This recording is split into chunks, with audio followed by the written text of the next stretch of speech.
கட்சி ஆரம்பிச்சு 6 வருஷத்துல 2005 ஆரம்பிக்கிறாரு. 2011 6 வருஷத்துல வந்து திமுகவுக்கு தண்ணி காட்டிட்டார். எதிர்கட்சி தலைவரா கூட அந்த சேர்ல உட்கார முடியல அவங்களால. சோ அவங்க அந்த சந்தர்ப்பத்தில் அந்த சூழ்நிலையில் 100வது நாள் வரும்போது, வெற்றி விழா வரும்போது எல்லாருமே வந்து கூட்டணி சார்ந்த தலைவர்கள் எல்லாருமே வந்து நல்ல ஆட்சி நடக்கு அப்படின்னு சொல்லி நீங்க வந்து பேட்டி கொடுங்கன்னு சொல்லி எல்லார்ட்டையுமே வந்து அவங்க வந்து அதிமுக இருந்து பேசினாங்க. பட் எங்க தலைவர் மட்டும் என்ன சொன்னார்னா, அது எப்படி 100 நாள்ல நம்ம வந்து சொல்ல முடியும்? ஒரு குழந்தை பிறந்தா அது பிறந்து அது தவழ்ந்து அது எழுந்து நடந்து ஓடுனதுக்கு அப்புறம் தான் நம்ம அந்த குழந்தைய பத்தி சொல்ல முடியும், பேச முடியும். இப்ப நான் 100வது நாள்ல இவங்க சிறப்பா செய்யறாங்க, எப்படி செய்யறாங்கன்னு நாம வந்து சொல்ல முடியுமான்னு சொல்லிட்டு அங்க ஒரு கருத்து வேறுபாடு ஆரம்பிச்சது. அதன் பிறகு நீங்க வந்து சட்டமன்றத்துல பார்த்திருப்பீங்க.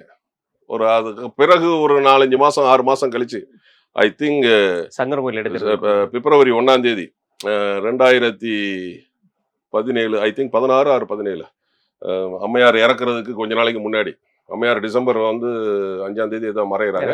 இது வந்து அந்த பிப்ரவரி 1ஆம் தேதி ஒரு 8 மாசம் 9 மாசத்துக்கு முன்னாடி. அப்போ வந்து நம்ம கேப்டன் அவர்கள் நீங்க சட்டமன்றத்தில் பார்த்திருப்பீங்க. அந்த அம்மையார முன்னாடி எல்லாருமே எப்படி இருப்பாங்க அப்படிங்கிறது நமக்கு தெரியும். அது 2012 நடந்தது.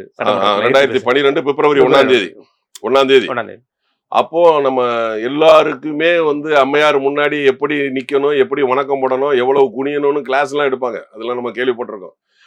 அந்த அம்மையாரை சட்டமன்றத்துல நாக்க துருத்தி கைய நீட்டி கேள்வி கேட்டது வேற எந்த தலைவரும் இருக்க மாட்டாங்க, எந்த ஆண்மகனும் இருக்க மாட்டாங்க.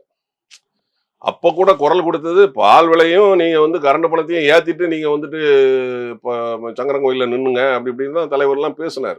மக்களுக்காக தான் பேசினார். அப்போதான் இவங்க நாங்க தைரியம் இருந்தா திராணி இருந்தா நீங்க நின்று பாருங்க அப்படி இப்படிலாம் அந்த அம்மா வந்து பேசினாங்க. அப்பவும் சங்கரங்கோயில நின்னா சங்கரங்கோயில கணிசமான ஒரு வாக்கு வாங்கணும். புரியுதுங்களா?